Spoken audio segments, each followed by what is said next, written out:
விடுதலை புலிகளுடைய தலைவர் சரணடைந்தார். அதற்கு பிறகு அவர் பெனாங்குடைக்கு கொண்டு செல்லப்பட்டார். சிலர் அவரை நேர பார்த்தும் இருக்கிறார்கள். அவர் சித்திரவதைக்கு உட்படுத்தப்பட்டிருக்கிறார். இந்த செய்திகள் பற்றி ஒரு மாபெரும் தலைவர் போய் சரணடைவான் என்று சொல்லி உங்களுடைய சின்ன புத்திகளுக்கு பேசாதே என்று நான் எல்லாருக்கும். ஆனால் எங்களுடைய தலைவர் போய் சரணடைஞ்சு எதிரியிடம் மண்டியிட்டு உயிர் வாடுவதற்கான ஒரு மனிதன் அல்ல. அவர் அப்படி செய்யவே மாட்டார் என்பதை என்னுடைய உயிரை உத்தரவாதமாக வச்சு நான் சொல்லுவேன். இன்றைக்கு விடுதலை புலிகள் இயக்கத்தை 33 குண்டுகளாக இயக்கி கொண்டிருக்கிறார்கள். யார் காரணம்? 33 பிளவுகளுக்கு பின்னாலேயும் விடுதலை புலிகள் விட்டுட்டு சென்ற 300 பில்லியன் டாலர் பெறுமதியான சொத்துக்களுக்காக குடும்பத்தையே ஒட்டுமொத்தமாக ஒரு அளித்த ஒரு தலைவருக்கு ஒரு நினைவு கூட்டம் வைக்கிறது கூட ஒரு பெரிய அரசியல் சிக்கலாக இருக்குது. விடுதலை புலிகள் இயக்கத்தில் இருந்தவர்களாக இருந்திருந்தால் இவர்கள் எப்படி ஒரு தலைவருக்கு 3 திகதிகளில் வீரவணக்கம் செலுத்துறதுக்கு முற்பட முடியும்? நெஞ்சில் தொட்டு சொல்றேன், எனக்கு தெரிஞ்ச உண்மையை சொல்றேன். 18ஆம் தேதி காலமே போராளிகள் நேரடியாக எனக்கு சொல்லிவிட்டார்கள், அண்ணன் இங்கே எல்லாம் முடிஞ்சது. நான் மற்றவே இந்த கதையை கேட்டு சொன்னேன்.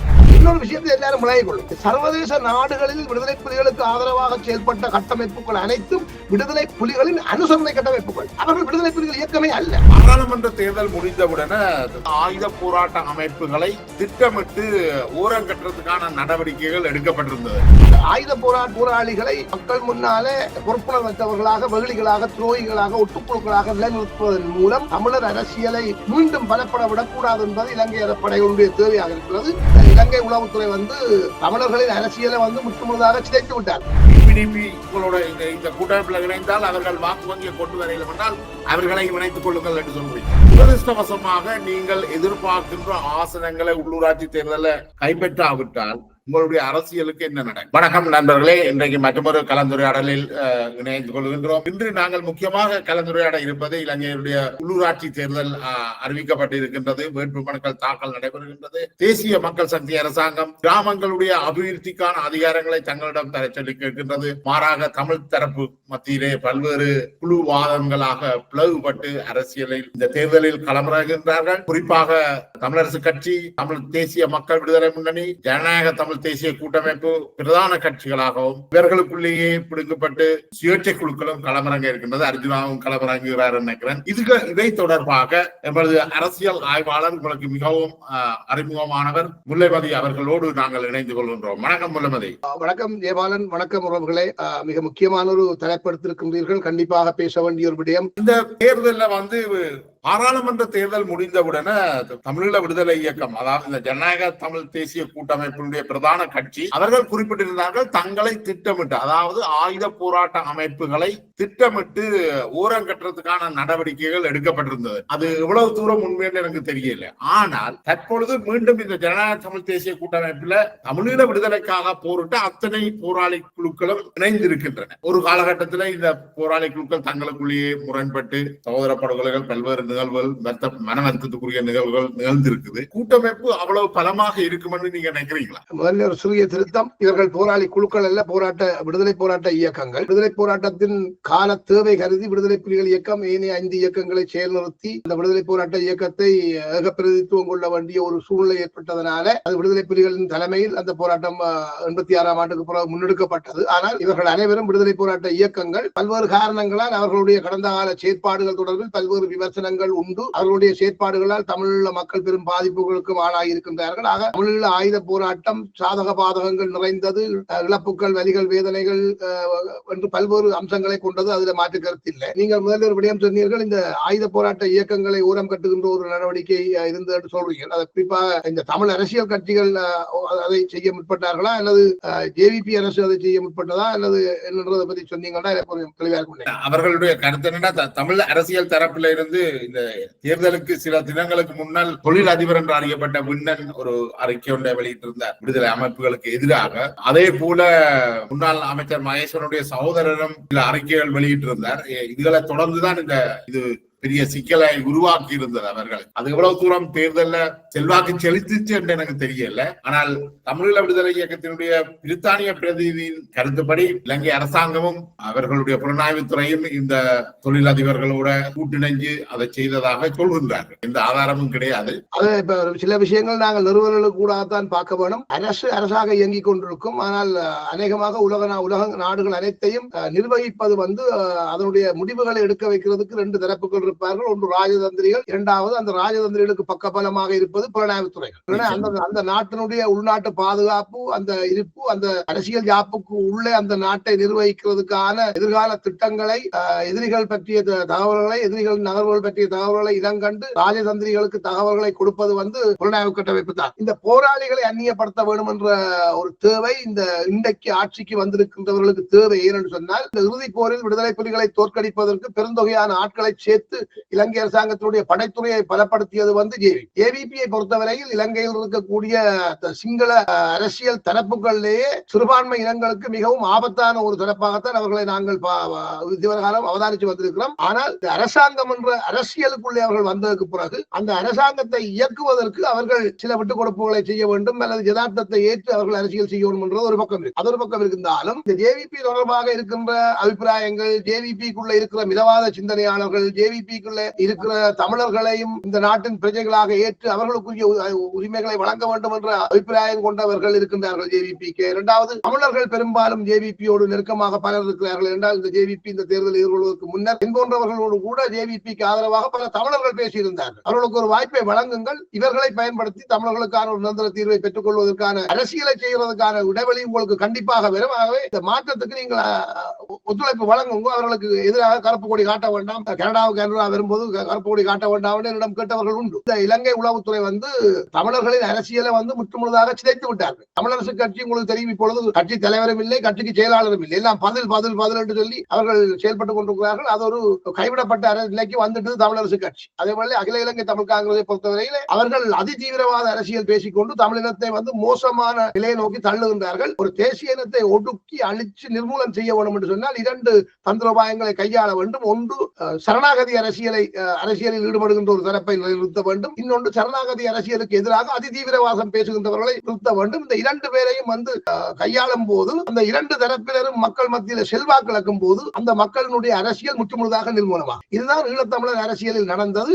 இந்த அகில இலங்கை தமிழ் காங்கிரசும் தமிழரசு கட்சியும், தமிழரசு கட்சி, அகில இலங்கை தமிழ் காங்கிரஸ் உள்ளிட்டவர்கள் அனைவரும் கூடி இணைந்திருந்த தமிழர் விடுதலை கூட்டணியும் கூட ஆயுத போராட்டம் தொடங்குவதற்கு காரணமாக இருந்துவிட்டு 83 இலங்கையில் ஒரு இனப்படுகொலை நடக்கிறது என்று சொல்லி இந்த இந்தியா தமிழர்களுக்கான தனிநாட்டை பெற்றுக் கொடுப்பதற்கு தயாராகிய இடத்திலேயே அமரலிங்கம் சென்று தனிநாடு என்ற சிந்தனையில் நாங்கள் இல்லை, அதை பற்றி நீங்கள் சிந்திக்க வேண்டாம், உங்களுக்கு சுயாட்சி தான் தேவை, திரும்ப பெற முடியாத அதிகாரங்களுடன் என்று கேட்டதில் இருந்தால் இந்தியா உண்மையிலேயே அந்த தமிழர்களுக்கு தனிநாட்டு சிந்தனையில் இருந்து முற்றுமுழுதாக வெளியேறி அவர்கள் இந்த ஆயுத போராட்ட இயக்கங்களுக்கு முரணாகவும் இலங்கை இந்திய ஒப்பந்தம் வரை இந்த அல்லோலங்கள் நடந்தது. இது வெளியே தெரியாத உண்மை. இது தமிழரசு அமரலிங்கம் அவர்கள் எடுத்த முடிவு. அதுக்கு பின்னால தமிழ் புத்திஜீவிகள், தமிழ் பணக்காரர்கள், தென்னிலங்கையை அண்டி வாழுகின்ற தமிழர்கள், இது ஒரு குறிப்பிட்ட ஒரு சிறிய தமிழ் சமூகத்தினுடைய நலன்களுக்காகவும் தங்களுடைய அரசியல் நலன்களுக்காகவும் ஆயுத போராளிகளின் கையில் அரசியல் போய்விடக் கூடாது என்பதற்காகவும் அமரலிங்கம் செய்த அந்த சதி, அது 85ஆம் ஆண்டு தீம்பு பேச்சுவார்த்தையின் போது அது அம்பலத்துக்கு ஆயுத போராளிகளால் தமிழரசு கட்சிக்கு எதிராக நடவடிக்கைகள் எடுக்கப்பட்டதும் 87 பிரேமதாச காலத்திலே விடுதலை புலிகளை அமரலிங்கத்தை சுட்டுக் கொண்டது வரை அது தொடர்ந்து. ஆகவே ஆயுத போராளிகளை மக்கள் முன்னாலே பொறுப்புணர்வற்றவர்களாக, வெகுளிகளாக, துரோகிகளாக, ஒட்டுக்குழுக்களாக நிலைநிறுத்துவதன் மூலம் தமிழர் அரசியலை மீண்டும் பலப்பட விடக்கூடாது என்பது இலங்கை படைகளுடைய தேவையாக இருக்கிறது. இதை பயன்படுத்தி தங்களுடைய அரசியலை மேம்படுத்துவதற்கு இந்த அகில இலங்கை தமிழ் காங்கிரசும் தமிழரசு கட்சியும் தங்களால் முடிஞ்சதை செய்கிறார். 80களுக்குள்ள இருந்த நிலைமை இந்த மிதவாத அரசியல் தலைமைகளுக்கு எதிராக இந்த வெள்ள வேட்டி கள்ளர் என்று சொல்லிக்கொண்டு அவர்களுக்கு எதிராக இளைஞர்கள் ஆயுதத்தை தூக்கினார்கள். அந்த ஆயுதங்கள் அந்த மிதவாத தலைவர்களுக்கு எதிராக திரும்பிச்சு, அதுக்கு பிறகு இயக்கங்களுக்கு எதிராகவே திரும்பிச்சது. அதன் பிற்பாடு விடுதலை புலிகளின் தலைவர் பிரபாகரன் மீண்டும் இந்த ஆயுத அமைப்புகள் எல்லா அமைப்புகளையும் கிட்டத்தட்ட ஒருங்கிணைத்து தமிழ் தேசிய கூட்டமைப்பை உருவாக்கினார். அந்த தமிழ் தேசிய கூட்டமைப்பில் இருந்து டெலோ உட்பட உறுப்பினர்கள் தங்களுக்கான அந்த அங்கீகாரம் அங்கே இல்லை என்பதால அவர்கள் வெளியேறி இருக்கிறார்கள். இப்பொழுது நீங்கள் இந்த கூட்டமைப்பை, அதாவது டெலோ பிரதானமாக இணைந்து உருவாக்கின இந்த ஜனநாயக தமிழ் தேசிய கூட்டமைப்பை ஒரு முக்கியமான ஒரு கட்சியாக நீங்கள் முன்மொழிகிறீர்கள். உங்களுடைய பல்வேறு பதிவுகளை நான் பார்த்திருந்தேன். அதுல அவர்களுக்கான ஆதரவை நீங்க தேடுகின்றீர்கள். என்ன நோக்கம்? இது ஏன் இந்த முடிவுக்கு நீங்க வாரீங்க? அதாவது இன்றைக்கு தமிழர் அரசியல் ஒரு இறுதி இடத்துக்கு வந்துட்டு, அதாவது இந்த பிரதேச சபைகள் ஒரு சிங்கள தேசிய கட்சியினுடைய ஆளுகைக்கு கீழே, தமிழர்கள் அதுல அங்கம் வகித்தாலும் கூட ஒரு பிரதானமான சிங்கள தேசிய கட்சியினுடைய தேர்தல் விதிமுறைகள் அவருடைய யாப்புக்கு கீழே இந்த பிரதேசங்கள் தமிழர்கள் சிங்கள கட்சிகள் சார்பாக போட்டியிட்டு வெல்லுவார்களாக இருந்தால் அதுக்கு பிறகு தமிழர் அரசியல் பேசுறதுக்கு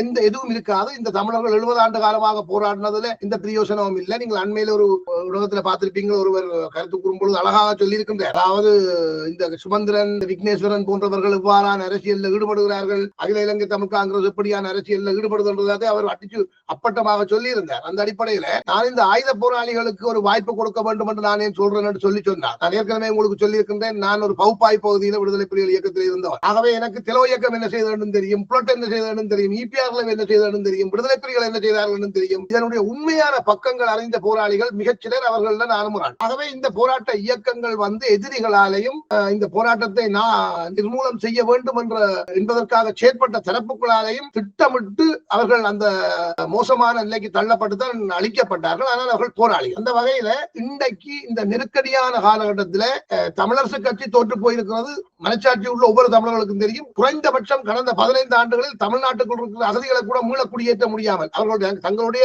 தேர்தல் வெற்றிக்காக வாக்கு வங்கியை உறுதியாக வைத்துக் கொள்வதற்காக கூட அவர்கள் அதை செய்திருக்க வேண்டும். அவர்கள் செய்யல. மற்றது இந்த எஞ்சி வந்த போராளிகளையோ அல்லது தாயகத்தையோ கட்டி எழுப்புவதற்கான எந்த வேலையும் செய்யல. புலம்பெயர்ந்த மக்களின் உதவிகளை பெற்று வடகிழக்க பெரிய அளவில் அபிவிருத்தி செய்திருக்கலாம். மற்றது எதையுமே செய்யல. அதே மாதிரி அகில இலங்கை தமிழ் காங்கிரஸ் வெறும் வரட்டு அரசியல் பேசுகிறார்கள். அதனால எந்த இதுவும் இல்லை. நீங்கள் சொன்னது போல இந்த விண்ணன் போன்றவர்கள் ஆறாரை எல்லாம் கூப்பிட்டு விட்டு இந்த போராட்ட இயக்கங்களுக்கு எதிராக பேச முடியுமோ அதில் எல்லாம் பேச வைக்கிறது இலங்கை உளவுத்துறை என்றதிலும் அல்லது இலங்கை உளவுத்துறைக்கு அப்பாலே தமிழர் அரசியலை கையாள விரும்புகிற தமிழ் சக்திகள் கூட அதுல பின்னணியில் இருக்கலாம். அது யார் இருந்தாலும் எங்களுக்கு பிரச்சனை இல்லை. என்னை பொறுத்தவரையில நான் ஒரு விடயத்தை சொல்லிக் கொள்கின்றேன். எங்களுடைய மக்கள் இந்த தேர்தலில் ஜனநாயக தமிழ் தேசிய கூட்டமைப்பு இந்த தமிழர்களின் விடுதலைக்காக ஆயுதமேந்திய போராளிகள், அவர்கள் ஆயுதமேந்தி போராடி உங்களுக்கு எதிராக அநியாயங்கள் செய்தார்கள், செயற்பட்டார்கள் அல்லது தவறாக நடந்தார்கள் என்று சொன்ன காலங்களில் அவர்களுக்கு இருந்த வயதுகளை 3 பெருக்கி போட்டு பார்த்தீங்கன்னா இன்றைக்கு அவர்களுக்கு அவ்வளவு வயதும் அனுபவம் எல்லாம் வந்துடுத்து அவர்கள் இனத்தை நேசித்திருக்கின்றார்கள். நான் அவர்கள் அநேகமானவர்களோடு பேசுகின்றேன். அவர்களை எனக்கு தெரியும். நான் 2009 பிறகும் தொடர்ச்சியாக திரு சுரேஷ் பிரேமச்சந்திரன், செல்வ உடைக்கல்நாதன், செல்வ சேர்ந்த அனைத்து போராளிகளும் என்னுடைய நண்பர்கள். அப்படி எல்லாரோடையும் நான் கழிச்சு கொண்டிருக்கிறேன். ஆனபடினாலே இந்த போராளிகள் அவர்கள் யாரை இந்த முறை இந்த பிரதேசங்கள்ல நிறுத்துகின்றார்களோ அவர்களுக்கு தமிழர்கள் வாக்களிக்க வேண்டும் என்றதான் நான் வலியுறுத்த விரும்புகிறேன். ஏற்கனவே நான் இந்த அண்மையில் நான் சுரேஷ் பிரேமச்சந்திரனோடு கதைக்கும் பொழுது நான் சொல்லியிருந்தேன், நீங்கள் அனைத்து பிரதேசங்களிலும் சென்று பிரதேச மக்களை கூப்பிட்டு அவர்களோடு கலந்துரையாடலை நடத்தி உங்களுடைய பிரதேசத்துக்கான பிரதேச பிரதிநிதி யாருன்றதை நீங்களே இதுல சொல்லுங்க. அவர்களை நாங்கள் எங்களுடைய கட்சியின் சார்பில் நாங்கள் நிறுத்துறோம். அப்படி அந்த அளவில் இந்த மக்களுக்கான அரசியலாக இந்த அரசியலை மக்கள் மேம்படுத்தும் சொல்லி இருக்கிறோம். அவர்கள் ஒரு கவலையை வெளியிட்டார்கள் என்றால் பொருளாதார நெருக்கடி மிக மோசமாக இருக்கிறது இந்த ஆயுத போராட்ட இயக்கங்கள் பொறுத்தவரையில். இதுல ஜனநாயக போராளிகள் கட்சி தொடக்கப்பட்டது உங்களுக்கு தெரியும். பிறகு அதை பல்வேறு விதமாக இங்கு தோற்கடிப்பதற்காக அதை ராணுவ பிள்ளையாத்துறை என்றார்கள், ஒட்டுக்குழு என்றார்கள், அதென்றார்கள், இதென்றார்கள். நான் நேரடியாக சம்பந்தப்பட்டு அந்த அரசியலை மேல கொண்டு வருவதற்கு முயற்சி எடுத்த போது கனடாவில் இருக்கக்கூடிய தமிழரசு கட்சியினர் நான் அவர்களுக்காக எழுதிய 10 பாடல்களையும் ஆய்வு செய்துவிட்டு தேவோடினவாக கொண்டு போய்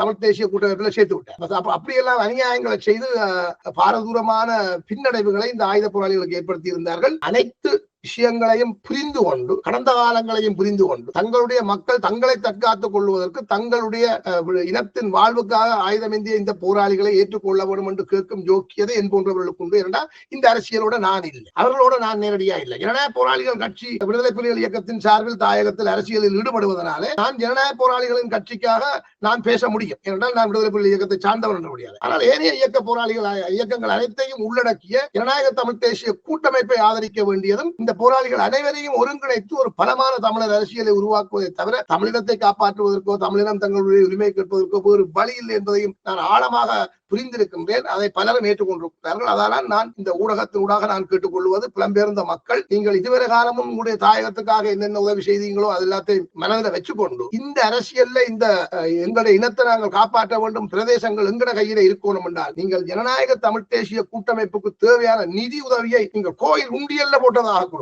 அல்லது ஒரு தேநீர் வாங்கி குடிச்சதாக ஏதோ செலவு செய்ததாக நினைச்சு கொள்ளுங்க. கணக்கு வழக்கு கேட்காதீங்க. நீங்கள் அவர்களுக்கு காசை கொடுங்க. அவர்கள் இந்த தேர்தலை மேக்சிமம் பிரச்சாரம் செய்து இந்த பிரதேசங்களை அவர்கள் பிடிக்க வேணும். இரண்டாவது, பிடிப்பார்களாக இருந்தால் அவர்கள் எங்களுக்கு உத்தரவாதம் வழங்கி இருக்கின்றார்கள். இது தெலோ செய்தது, புலட் செய்தது, புலிகள் செய்தது, EPRL செய்தது என்று சொல்லாமல் நாங்கள் போராளிகளாக ஜனநாயக தமிழ் தேசிய கூட்டமைப்பாக நாங்கள் இந்த அரசியல்ல நாங்கள் எதிர்காலத்தை என்ன செய்யணும் என்றதை கூடி முடிவெடுத்து நாங்கள் ஒரு பலமான அரசியலை செய்யறதுக்கு அவர்கள் தயாராக இருக்கிறார்கள், எங்களோட வச்சு கொண்டிருக்கிறார்கள். ஆகவே நான் இந்த ஊடகத்துக்கு ஊடாக சொல்லிக் கொள்வது, இந்த வாய்ப்பை தமிழ் மக்கள் தவற விடக்கூடாது, எங்களுடைய மக்கள் தவற விடக்கூடாது. அவர்களை வெல்ல வையுங்கோ. அப்படி வெல்ல வச்சா மட்டும்தான் இன்றைக்கு இருக்கிற அரசாங்கத்தோடையும் நாளைக்கு வர்ற அரசாங்கத்தோடையும் இலங்கை பாராளுமன்றத்துக்கு ஊடாகவும் சர்வதேச நாடுகளுக்கு ஊடாகவும் எங்கட பிரச்சனைக்கு ஒரு நிரந்தர தீர்வை பெற்றுக் கொள்ள முடியும். இல்லை என்று சொல்லி சொன்னால் இலங்கை சிங்கள பௌத்த நாடாக நிலை பெறுவதையும் அதன் ஊடாக ஏற்படுகிற பிரச்சனைகளால தமிழினம் மட்டுமல்ல ஒட்டுமொத்த இலங்கையை அல்லோல கல்லோலப்படுவதையும் கடவுளாலையும் காப்பாற்றும். இப்ப ஜனநாயக தமிழ் தேசிய கூட்டமைப்பு விரும்பி செய்தா விரும்பாம செய்தா தெரியல. ஆனால் விடுதலை அமைப்புகள் சாராத 2 கட்சிகள்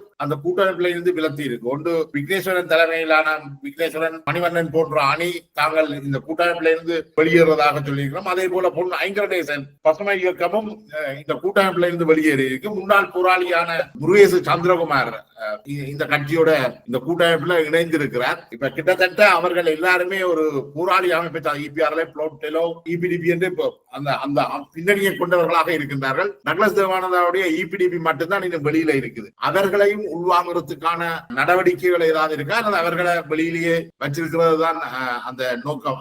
அது என்ன மாதிரி? அதை நான் இந்த விடுதலை புலிகள் இயக்கத்தில் இருந்து தமிழீழ விடுதலை போராட்டத்துக்கு எதிராக செயற்பட்டு தமிழீழ விடுதலை புலிகள் இயக்கத்துக்கு எதிராக செயற்பட்டு நிரூபிக்கப்பட்ட துரோகிகளாக விடுதலை புலிகள் இயக்கத்தாலே அறிவிக்கப்பட்டவர்கள் யாரையும் இந்த அரசியலில் ஈடுபடுத்த வேண்டும் என்று நான் சொல்ல மாட்டேன். அதை ஒரு விடுதலை புலிகள் இயக்க போராளியாக சொல்லும் உரிமை எனக்கு உண்டு. குறிப்பாக கருணா உள்ளிட்டவர்களை இந்த அரசியலில் ஈடுபடுத்த வேண்டிய தேவையில்லை என்று நான் சொல்லுவேன். ஆனால் EPDP-யை இணைத்துக் கொள்றதா இணைத்துக் கொள்றதா இல்லையான்றதை அது அங்க உள்ள எங்களுடைய போராளிகள் எல்லாரும் சேர்ந்து கூடித்தான் அவர்கள் தான் முடிவெடுக்க வேண்டும்.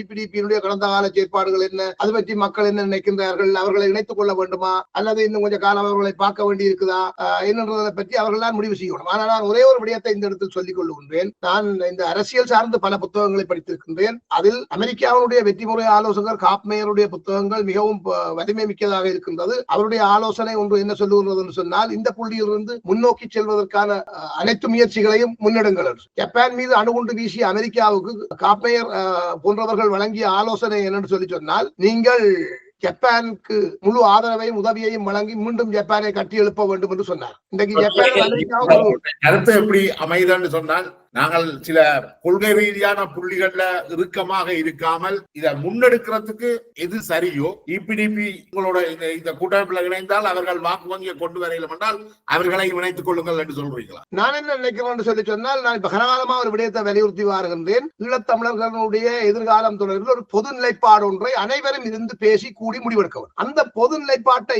ஏற்று அதில் கையொப்பம் எடுக்கின்ற அனைவரும் ஒன்றாக இணைந்து செயல்படலாம். அவர்கள் EPDP மக்கள்கிட்ட போகுது, மக்கள்கிட்ட போகுது. ஜனநாயக போராளிகள் விடுதலை புலிகளின் பேர்ல மக்கள்கிட்ட போறார்கள். அப்படி எல்லாரும் மக்கள்கிட்ட போயிருக்கல, மக்கள் முடிவு செய்யட்டும், யாருக்கு வாக்களிக்கிறோம் அவர்கள் முடிவு செய்யட்டும். அதை வச்சு கொண்டு நாங்க புறவை பார்ப்போம். இப்ப சுமந்திரன் சொல்றது போல நாங்க தேர்தல் நடத்துவோம், யார மக்கள் தேர்ந்தெடுக்கிறார்களோ அவர்களோட பேருந்து அரசியல் செய்வதை பற்றி சிந்திப்போம். அரசியல் வியாபாரம் செய்யறதுக்காக இந்த போராட்ட இயக்கங்களும் இல்லை, இந்த இதோடும் இல்லை. எல்லா விஷயங்களையும் தேர்தலுக்கு முதலே ஒரு உடன்பாட்டுக்கு வரணும் சொல்றீங்க. கண்டிப்பாக இவர்கள் இப்ப இல்லை, இவர்கள் எப்பவோ இவர்கள் கூடி சேர்ந்து இந்த பொது நிலைப்பாடு ஒன்றை வகுத்து அந்த பொது நிலைப்பாட்டை ஏற்றுக்கொள்ள வலியுறுத்தி அதை ஏற்றுக்கொள்ளுகின்றவர்களை கொண்ட ஒரு கூட்டமைப்பாக அதை உருவாக்க வேண்டும் என்று கேட்டிருந்தோம். நான் நினைக்கிறேன் ஜனநாயக தமிழ் தேசிய கூட்டமைப்பில் EPDP தவிர்த்த ஏனைய அனைவரும் ஒரு கொள்கை அளவில் அந்த பொது நிலைப்பாட்டில் தான் நின்று செயல்பட்டுக் கொண்டிருக்கிறார்கள். ஆனால் ஒரு சில நெருடர்கள் சிலர் எனக்கும் சொன்னார்கள், இதை தெலோ முன்னெடுக்கிறது என்று சொல்லி. தெலோ யாரோ ஒரு ஆள் முன்னெடுக்க வேண்டும், யாரோ ஒரு ஆள் முன் வந்தால் தான் அதை செய்ய முடியும். அண்மையில் ஒரு சம்பவம் நடந்தது தெரியாது. அதாவது இந்த தாயக அரசியல் விடுதலை புலிகள் பல கூறுகளாக செயல்படுகின்றார்கள். தலைவர் பிரபாகரனுக்கு 3 தினங்கள்ல 17, 18, 19 மற்றொரு கேள்வி அதான் இருந்தது.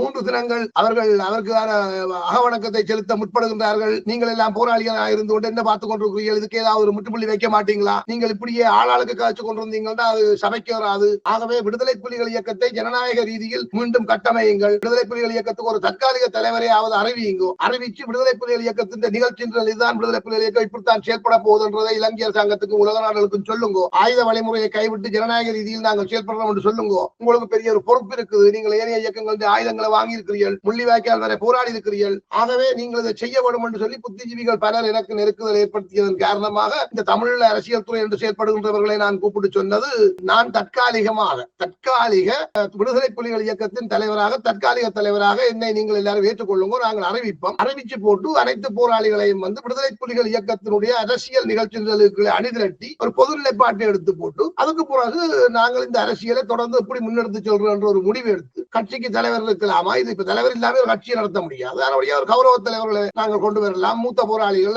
நீண்ட காலமாக செயற்பட்டவர்கள், அதுகளை போராளிகள் சேர்ந்து போகலாம். அது ஒரு தற்காலிகமாக ஒரு 3 மாதத்துக்கோ 6 மாதத்துக்கோ இந்த அரசியலை ஒற்று குரலுக்குள்ள கொண்டு வருவதற்காக நான் பரவாயில்ல, எனக்கு என்ன கஷ்டம் வந்தாலும் நான் அதை எதிர்கொள்றேன். அதாவது விடுதலை புலிகளுக்கு தடை இருக்குது, நாங்கள் விடுதலை புலிகள் இயக்கத்தை மீண்டும் ஜனநாயக வழியில் அணிதிரட்டுவதற்கு எதிராக யாராவது வரலாம், நான் சிறைக்கு போக வேண்டி வரலாம் அல்லது நாடு கடத்தப்படலாம், எனக்கு அதை பற்றி கவலை இல்லை. நான் என்னுடைய இடத்துக்காக நான் அதை செய்வது தயாராக இருக்கிறேன். இரண்டால் நான் ஒரு விடுதலை புலிகள் இயக்க போராளி, நான் அதை ஒழிச்சு மறைக்க இன்றைக்கு விரும்புகிறேன். நான் ஜேவிபி அரசாங்கத்தோடும் அரசாங்கம் சம்பந்தப்பட்டவர்களோடும் நேரடியாக தகவல்களை சொல்லி இருக்கிறேன். நாங்கள் ஆயுத வழியில் செயற்பட போறதில்லை. நாங்கள் 2009ஆம் ஆண்டு மே 24ஆம் தேதியே கேபி அவர்கள் அறிவித்து விட்டார்கள். நீங்கள் கேபி அவர்களை வெளியில விடணும் என்று கூட நான் கேட்டிருந்தேன். ஆனால் அதை அவர்கள் செய்கிற மாதிரி தெரியவில்லை. அது எங்கட பக்கத்திலும் பாரதூரமான பிள்ளைகள் இருக்குது. ஏனென்றால் எங்கட பக்கத்தில் இருக்கிற பிள்ளைகளால் உண்மையிலே கேபி அவசரத்தில் இருந்து கொண்டிருக்கிறாரே தவிர அவரை விடுதலை செய்ய சொல்லியோ விடுதலை புலிகள் ஜனநாயக வழியில் செயற்படணும் என்றோ கேட்கிறதுக்கு எங்கட தரப்பில் யாரும் இல்லை. அப்படியான ஒரு நிலைமையில எனக்கு என்னுடன் பெருசாக வாக்குவாதப்பட்டார்கள் எங்களுடைய போராளிகள். தலைவரை தவிர இன்னொரு தலைவர் என்று சொல்றதுக்கு பின்னமே எங்களால முடியாது, உனக்கு மேல காரையத்தி போடுவோம் என்று கூட ஒரு போராளி கண்டார். என்னென்றால் மத்திய அமைப்புகளோடு ஒப்பிடும் பொழுது விடுதலை புலிகள் கிட்டத்தட்ட 98-99% மக்களால ஏற்றுக்கொள்ளப்பட்ட ஒரு அமைப்பாகத்தான் நீண்ட காலமாக செயற்பாடுகளை பெற்றுக் கொண்டிருந்த மிகப்பெரிய அமைப்பு, சர்வதேச அளவில் கட்டமைப்பு கொண்டிருந்த அளவு. ஆனால் சிறிய ஒரு 5 பேர் 10 பேர் இருந்த அமைப்புகள் எல்லாம் அதனுடைய தலைவர்கள் இறந்த பிற்பாடும் அவர்களுடைய நினைவுகள் இன்றைக்கும் நினைவு கூறப்படுகிறது, அவர்களுக்கு ஒரு தினம் அனுஷ்டிக்கப்படுகிறது. ஆனால் இவ்வளவு பெரிய கட்டமைப்பை வைத்திருந்த விடுதலை புலிகளுக்கு அவர்கள் அவருடைய மரணத்தை உடனடியாக அறிவிக்கல. அந்த மரணத்தை அறிவிக்கிறதுக்கு அவருக்கு 15 ஆண்டுகளுக்கு மேலா எடுத்திருக்குது. இன்றைக்கு அறிவிக்கிற நிலைமை வந்தாலும் அதை யார் அறிவிக்கிறது என்றது ஒரு பெரிய சிக்கலாகவே இருக்கிறது. இது எவ்வளவு மனவர்த்தத்துக்குரிய நிலையாக நீங்க பாக்குறீங்க. தன்னுடைய குடும்பத்தையே ஒட்டுமொத்தமாக ஒரு அளித்த ஒரு தலைவருக்கு ஒரு நினைவு கூட்டம் வைக்கிறது கூட ஒரு பெரிய அரசியல் சிக்கலாக இருக்குது. மன்னிக்க வேணும், நீங்கள் சொல்ற அந்த கருத்தில் ஒரு மாற்றம் இருக்கிறது. அதாவது தலைவர் பிரபாகரன் அவர்களுடைய நிலைப்பாடு தொடர்பில் 2009ஆம் ஆண்டு மே மாதம் 24ஆம் தேதி நாங்கள் புதிய தலைவராக கேபி அவர்களை ஏற்றுக்கொண்டு கேபி அவர்களுக்கு கூடாக விடுதலை புலிகள் இயக்கம் உத்தியோகபூர்வமாக நாங்கள் அறிவித்து விட்டோம். இயக்கத்தில் இருந்தவர்கள் பல குழுக்களாக இருந்து கொண்டு அவர்கள் செய்கின்ற இந்த அநாகரிக செயற்பாடுகளுக்கும் விடுதலை புலிகளுக்கும் சம்பந்தம் இல்லை. விடுதலை புலிகள் என்று இவர்கள் தங்களை சொல்ல முடியாது. இவர்கள் விடுதலை புலிகள் இயக்க போராளிகளாக பேசுகிறார்கள். நான் 2010ஆம் ஆண்டிலிருந்து விடுதலை புலிகள் சார்பாக வருகின்ற விமர்சனங்களுக்கு, அதாவது விடுதலை புலிகள் ஆயுதங்களோட வருகிறார்களா, வன்முறையில் ஈடுபடுவார்களா, பயங்கரவாதிகள் என்று இவர்களை சொல்லணுமா, இப்படியான பிரச்சனைகள் வரும் பொழுது நான் பதில் சொல்லி வந்திருக்கின்றேன். ஆனால் இப்பொழுது இந்த அரசியல் துறை, தமிழ் அரசியல் துறை, தமிழ் விடுதலை புலிகள் அரசியல் துறை, போராளிகள் கட்டமைப்பு, அது இதன்று இவர்கள் பல குழுக்களாக செயற்பட தொடங்கிய பொழுது எனக்கு சலித்து விட்டது. சரி, நீங்களே என்னவாவது பார்த்துக் கொள்ளும் நான் இப்பொழுது இந்த இலங்கை அரசாங்கம் விடுதலை புலிகளுக்கு எதிராக தடையை கொண்ட போது கூட நான் கருத்து சொல்லவில்லை. அதில் எனக்கு உடன்பாடு உண்டு. அதாவது எல்லா இடங்களிலும் அதி தீவிரவாதிகள் இருப்பார். இலங்கை தன்னுடைய பாதுகாப்புக்காக ஆயுதங்களை தூக்கி கொண்டு வரக்கூடியவர்கள் இன்னும் விடுதலை புலிகள் இயக்கத்தில் இருக்கிறார்கள் என்றால் அதனால விடுதலை புலிகளை பயங்கரவாத இயக்க பட்டியலில் வச்சிருக்க போறோம்னு சொன்னா அதுக்கு நாங்க ஒன்றும் செய்யலாம். ஆனால் விடுதலை புலிகள் இயக்கம் ஜனநாயக வழியில் செயல்படுவதற்கு ஒரு அனுமதியை வழங்க முடியாது என்றால் ஜேவிபி இந்த அரசியல் ஈடுபடுவதற்கு தகுதியற்றது என்று சொல்றதுக்கு எங்களுக்கு முடியும். நாங்கள் விடுதலை ஜேவிபியோட எங்களுக்கு பேச முடியும். ஏனென்றால் என்னோடு நேரடியாக ஜேவிபிக்காக பேசிய பலர் இருக்கிறார்கள். நான் அவர்களிடம் நான் கேட்கிறேன். அப்ப அவர்கள் திருப்பி என்னிடம் கேட்கிறார்கள், நீங்கள் முதல் ஒன்றாகும், உங்களுக்கு யார் தலைவர், நீங்கள் முதல் இயக்கமாகும், அதுக்கு பிறகு நீங்க வாங்க, நாங்கள் ஜேவிபியோட கதைப்போம் என்று சொல்றார்கள். அப்ப அதுக்கு எங்கள்கிட்ட பதில் இல்லை. இது உண்மையான காரணம் என்னென்றால் விடுதலை புலிகளின் சொத்துக்களை வைத்திருக்கின்றவர்கள். மற்றது விடுதலை புலிகள் இயக்கத்தில் நான் பெரியால் எங்களுக்கு இருந்தது, எங்களுக்கு அது இருந்தது. இப்ப 90ஆம் ஆண்டுக்கு பிறகு இருந்த நிர்வாக கட்டமைப்போடு கூடாக தங்களை பெரிய பெரிய ஆக்களாக கற்பனை செய்கின்ற குழுக்கள் உருவாகிவிட்டார்கள். 32 குழுக்கள் இருக்கிறதாக காசியானந்தன் சொல்லுவார். தலைவர் பிரபாகரன் இருக்கிறார், துவாரகாவை நிறுத்துறான்னு சொல்ற ஒரு குழுவும் இருக்குது விடுதலை புலிகளின் பேர்ல. இன்னொரு விஷயத்தை எல்லாரும் விளங்கிக் கொள்ளும். சர்வதேச நாடுகளில் விடுதலை புலிகளுக்கு ஆதரவாக செயல்பட்ட கட்டமைப்புகள் அனைத்தும் விடுதலை புலிகளின் அனுசரணை கட்டமைப்புகள். அவர்கள் விடுதலை புலிகள் இயக்கமே அல்ல. அவர்கள் தங்களை விடுதலை புலிகள் இயக்கம் என்று சொல்லவே முடியாது. அது சுவிஸ் கிளையா இருக்கலாம், ஜெர்மன் கிளையா இருக்கலாம். சுவிஸ் கிளை என்றதும் ஜெர்மன் கிளை என்றதும் இன்னொரு நாட்டில் 3 நாட்டில் கிளை என்று இவர்கள் அறிவித்த பொழுது விடுதலை புலிகள் இயக்கம் உத்தியோகபூர்வமாக அதை நிராகரித்து அப்படி கிளை என்று அறிவிக்க முடியாது என்று சொல்லி போடும். விடுதலை புலிகளுக்கு கிளை இருக்க முடியாது. விடுதலை புலிகள் இயக்கம் தான் விடுதலை புலிகள் இயக்கம். சர்வதேச நாடுகளில் அந்தந்த நாட்டு சட்டத்திட்டத்தின்படி அங்கிருந்து நீங்கள் எங்களுக்கான ஆதரவை அனுசரணையை வழங்கும். போராடுறது நாங்கள் தமிழகத்தில் இருக்கிறோம். எங்களுக்கு இதுக்கு கிளையும் கொப்பும் அதெல்லாம் தேவையில்லை. இந்த கிளை என்று சொல்றதுக்கு அது பொய், அது உண்மை இல்லை. இதெல்லாம் சுயநலங்கள் கட்டவிழ்த்து விட்ட ஒரு அநியாயம். இதுக்கு தலைவர் பொறுப்பல்ல. அதாவது 1989ஆம் ஆண்டு நினைக்கிறேன் நித்திய குளத்துல விடுதலை புலிகள் இயக்கத்தினுடைய தலைவருடன் இருந்த போராளிகளும் ஒரு மிக குறுகிய பிரதேசத்துக்குள்ள இந்திய படைகளால் முற்றுகையிடப்படுறார். அப்பொழுது தலைவர் அவர்களுடன் இந்தியாவிலிருந்து பேசிய கிட்டு அவர்கள் படைகளுடன் தரணடையங்கள் அழைத்து விடுவார்கள் என்று சொன்ன பொழுது தலைவர் சொன்ன பதில் அதுதான். இங்கே என்ன செய்யணுமோ அதை நான் பார்த்துக் கொள்றேன். நான் இங்க களத்தில் அடிக்கிறேன். நான் இங்கே இல்லை என்று சொல்லி சொன்னால் பிச்சை பேர் நீங்கள் ஒரு புதிய தலைவரை தெரிவு செய்து கொண்டு தொடர்ந்து போராடுறது உங்களோட வேலை. அதை நீங்க செய்யும் சொல்லி போட்டு அவர் போராட்டம் அவர் தொடர்ந்து செயற்பட்டவர். அவர் அந்த முற்றுகையை உடைச்சு கொண்டு வெளில வந்தார். அதில் ராஜதந்திர செயற்பாடுகளும் இருந்தது. உடனடியாக கிட்டு அவர்கள் மாத்திய அன்னைக்கு சொல்லி மாத்திய அன்னைக்கு கூட இந்திய தரப்போடு எல்லாம் கதைச்சு சில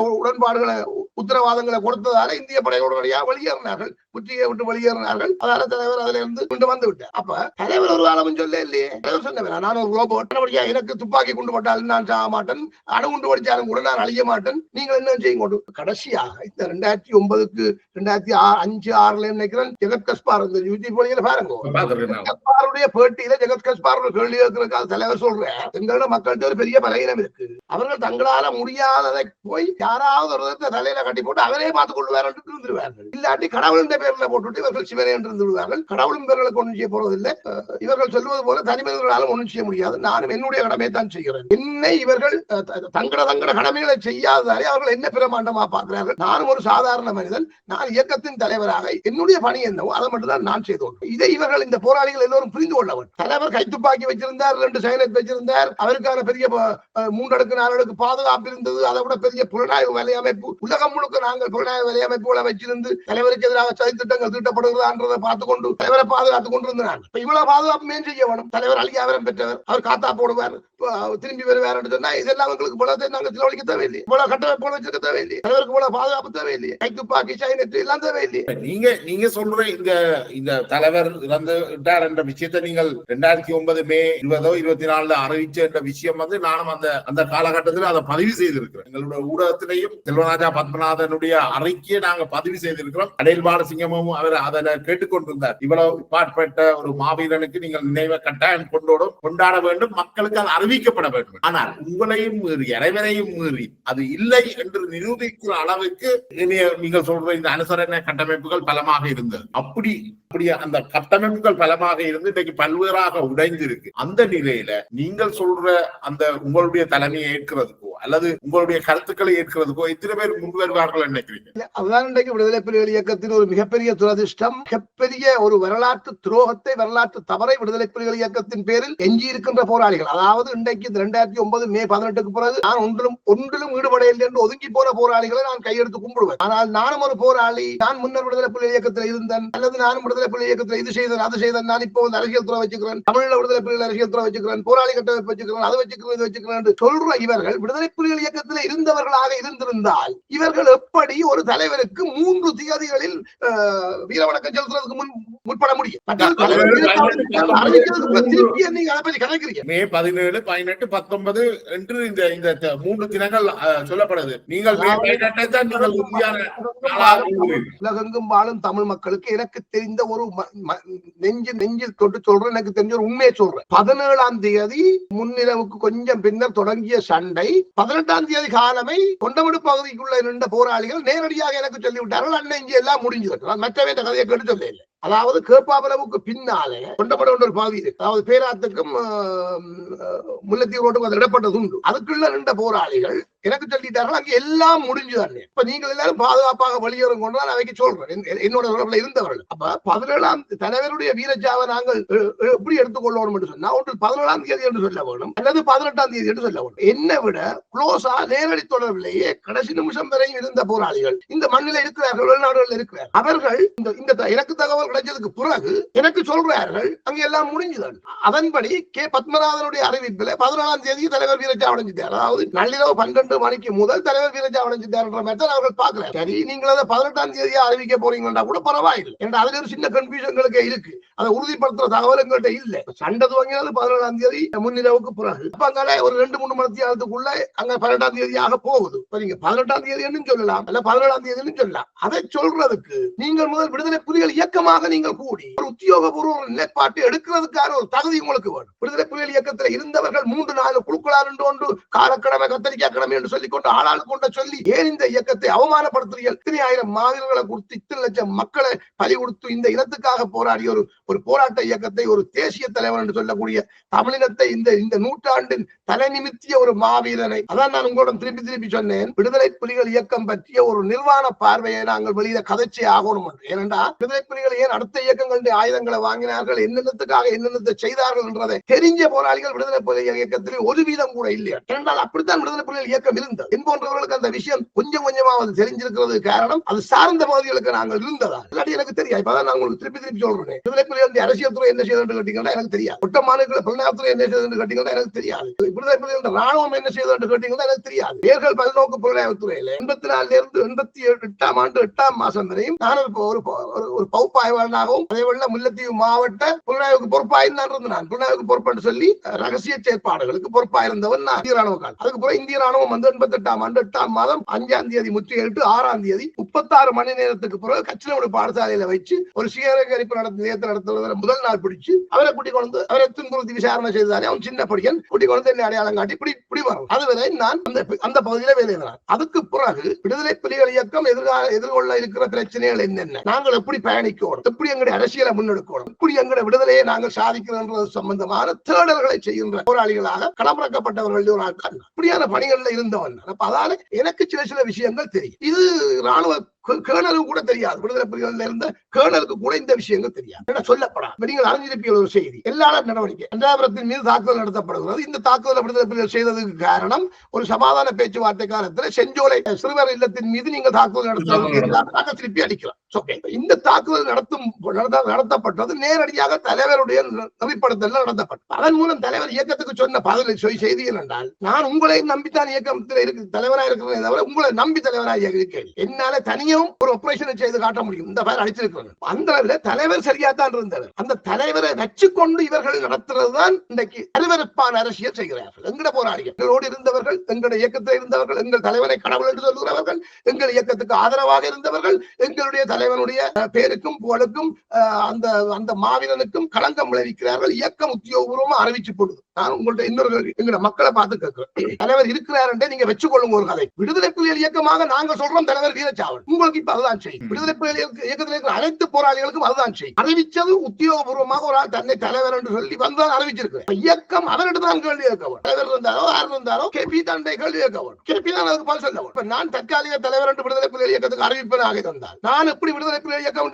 செயல்படுவோம் என்று நான் ஒரு கட்டளை விடுவனாக இருந்தால் அந்த கட்டளைக்கு நான் தான் போறோம். தமிழ் மக்கள் என்னிடம் தான் கேட்க வேண்டும். உலக நாடுகளோ இலங்கை அரசோ என்னிடம் தான் அது சார்ந்து கதைக்க வேண்டும். அதே மாதிரி எங்களுடைய தலைவர் இருக்கிறார் என்று வச்சா தலைவர் என்னதான் கூப்பிட்டு கேட்க வேண்டும். இது எப்படி நீ அறிவிக்கிற, நான் இருக்கிறோம் சொல்லுவோம் இல்லையோ, அது நான் தான் போறோம். இன்றைக்கு தமிழர் அரசியலை இந்த கடந்த 15 வருஷத்தில் எங்கேயோ கொண்டு போய் விட்டிருக்க முடியும். அதை விட முடியாமல் நாசமறுத்ததை எதிரிகளும் துரோகிகளும் என்று சொல்றதை விட அறிவிலித்தனமான எங்கட போறாங்க. இதுல பல்வேறு கேள்விகள் ஒரு சிக்கலான கேள்வியை கேட்கிறேன். அது சில வேளை நியாயம் இல்லாமலும் இருக்கலாம். இந்த 17, 18, 19 நடந்திருக்கலாம் என்று இந்த இதுகளுக்கு பின்னால இன்னொரு செய்தி வருகிறது. அது கன்ஸ்பிரசியாவும் இருக்கலாம். விடுதலை புலிகளுடைய தலைவர் சரணடைந்தார். அதற்கு பிறகு அவர் பெனாங்குடைக்கு கொண்டு செல்லப்பட்டார். சிலர் அவரை நேர பார்த்தும் இருக்கிறார்கள். அவர் சித்திரவதைக்கு உட்படுத்தப்பட்டிருக்கிறார். இந்த செய்திகள் பற்றி நீங்கள் என்ன சொல்ல விரும்புகிறீர்கள்? நீங்கள் உங்களுடைய பதில் ஏற்கனவே எனக்கு தெரிந்திருந்தாலும் அதை இவ்வாறான விஷயத்தை நீங்க கேள்விப்பட்டிருக்கிறீங்களா? நான் அதை பற்றி கேள்விப்பட்டிருக்கிறேன். அது சார்ந்த ஒரு சில காணொலிகள் கூட எனக்கு சிலர் கொண்டு வந்து காட்டியிருக்கிறார்கள். சார்ந்து நான் உங்களுக்கு சொல்லக்கூடிய கருத்து, எங்களுடைய தலைவர் ஒரு மனிதர். ஒரு போர்க்காயத்தாலே அவர் சேனை விளந்தாலோ அல்லது திடீரென்று நடந்த ஒரு தாக்குதலாலே அவரும் அவரை சார்ந்த அவருடைய மெய்ப்பாதுகாவல் அணியும் கலாப்ஸ் ஆகினாலோ அவரை உயிருடன் எதிரியாக தூக்கி கொண்டு போக முடியாது என்று நாங்கள் சொல்ல முடியாது. ஆனால் எங்களுடைய தலைவர் போய் சரணடைஞ்சு எதிரியிடம் மண்டியிட்டு உயிர் வாழுவதற்கான ஒரு மனிதன் அல்ல. அவர் அப்படி செய்யவே மாட்டார் என்பதை என்னுடைய உயிரை உத்தரவாதமாக வச்சு நான் சொல்லுவேன். எங்களுடைய தலைவர் அப்படி செய்ய மாட்டார். கள சூழ்நிலையில் அப்படி ஏது நடந்திருந்தால் அதுக்கு ஆதாரங்கள் இருந்தால் அதை நாங்கள் ஏற்றுக்கொள்வோம். விடுதலை புலிகள் இயக்கமாக நாங்கள் அதை ஏற்றுக்கொள்வோம். எங்கள் தலைவர் ஏதோ ஒரு இக்கட்டான சூழ்நிலையில அவர் இவருடன் எதிரிட்டு அகப்பட்டிருக்கிறார் என்றுதான் நாங்கள் எடுத்துக்கொண்டு இதுக்காகத்தான் நாங்கள் சைலண்ட் குப்பி வச்சிருக்கிறோம். இதுக்காகத்தான் மெய்ப்பாதுகாவலர்கள் எதுக்காக என்று சொன்னால் தலைவரை பாதுகாக்கிறது மட்டுமல்ல, தலைவரை அழிக்க தேவையானாலும் அழிக்கவும் வேணும். இன்றைக்கு இருக்கிற நவீன ஆயுதங்கள் எல்லாத்தையும் நீங்க வச்சு பார்க்கக்குள்ள தலைவர் இந்த இடத்துல நிக்கிறார் என்று தெரிஞ்சு அதுல நிக்கிற அவ்வளவு போராளிகளை மயக்கிறதுக்கு ஒரு தாக்குதல் நடத்துவாரா இருந்தால் தலைவரை உயிரோட கொண்டு போக முடியாது யாராவது சொல்லுவீங்களா? இதுவரைக்கும் பல்வேறு தரப்பிலை நேர்கண்டிருந்தாலும் உங்களுடைய பதில் வந்து அதுல இருக்கக்கூடிய சாத்தியங்களை ஓபன் பண்ணியிருக்கு. இல்ல அதை நாங்க இப்ப நாங்கள் வந்து வெளியில இருந்து பொழுதுபோக்கு கதைக்கிறார்கள் தானே இந்த போராளிகள். நான் 84 ஆண்டுல இருந்து இருக்கிறேன், எனக்கு தெரியும். நான் அந்த களத்தை பார்த்தவர், அந்த களத்தோட நின்றவர், இந்த போராட்டத்தை எனக்கு தெரியும், எங்க தலைவர் எனக்கு தெரியும், தலைவருக்கு மெய்ப்பாளராக இருக்கக்கூடிய போராளிகள் எனக்கு தெரியும், அதுக்கு பொறுப்பா இருக்கிறவங்களுக்கு தெரியும், எல்லாரையும் தெரியும். தலைவர் உயிரோட போய் சரணடைய ஒரு மனுஷன் கிடையாது. ஆனால் அவர் இந்த இனத்துக்காக தன்னை என்ன வேண்டுமா எப்படியும் பயன்படுத்தும் சொல்லி ஒப்படைச்ச ஒரு உன்னதமான தியாகி. நான் அவரை பற்றி ஒரு பாட்டு 65வது பிறந்த நாளுக்கு எழுதி இருக்கிறேன். அந்த பாட்டை கேட்டீங்கன்னா அதுல தெரியும். அதுல எல்லாம் நான் சொல்லி இருக்கிறேன். அதாவது எல்லா சூழ்நிலைகளுக்கும் பாசிபிலிட்டி இருக்கு. ஆனால் அப்படி நடந்ததுக்கு உங்கள்ட்ட எவிடன்ஸ் இருந்தா கொண்டு வாங்கும். அதுக்காக